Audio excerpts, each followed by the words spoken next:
Long ago, when the earth was young and the moon still walked close to the treetops, there stood a great kingdom called Awa. It was a land of thick forests, red earth, and endless rivers. The people of Awa were known far and wide for their bravery, their music, and their devotion to the gods who watched over the land. At the heart of Awa stood a massive drum, the Udu, the drum of peace.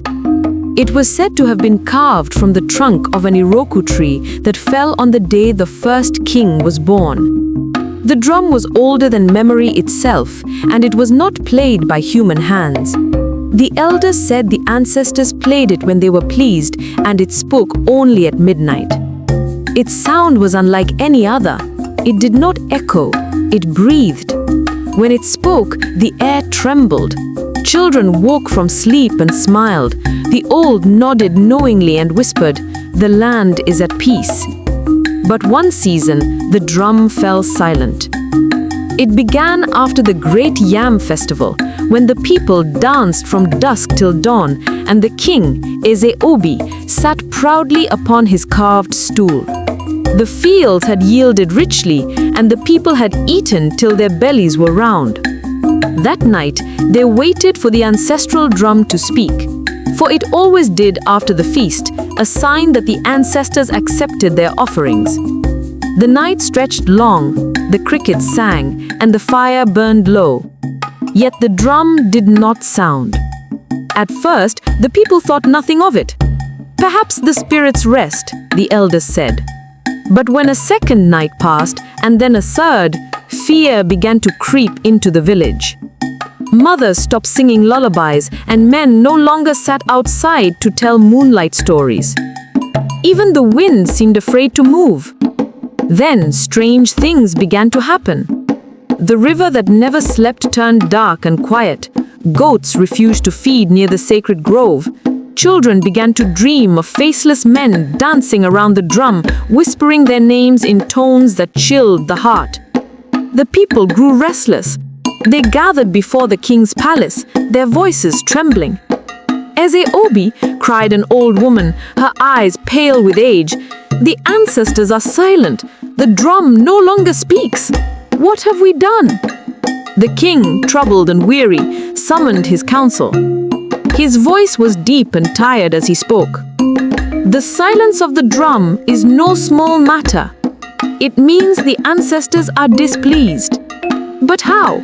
We have kept the festivals, offered the goats, poured the palm wine." No one could answer. Then from the corner of the palace courtyard, a young man stepped forward. Tall, lean, with eyes that burned like morning fire. His name was Dimka, the son of a poor farmer. Though young, he was known for his wisdom and his strange gift. He could hear what others could not. The people called him the one who listens to spirits. He bowed before the king. "Your Majesty, forgive my boldness, but I have heard whispers in the night. The ancestors do not speak because their drum has been defiled."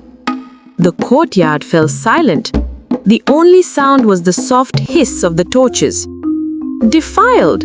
the king repeated, his brow furrowing. "How can the drum of the ancestors be defiled?"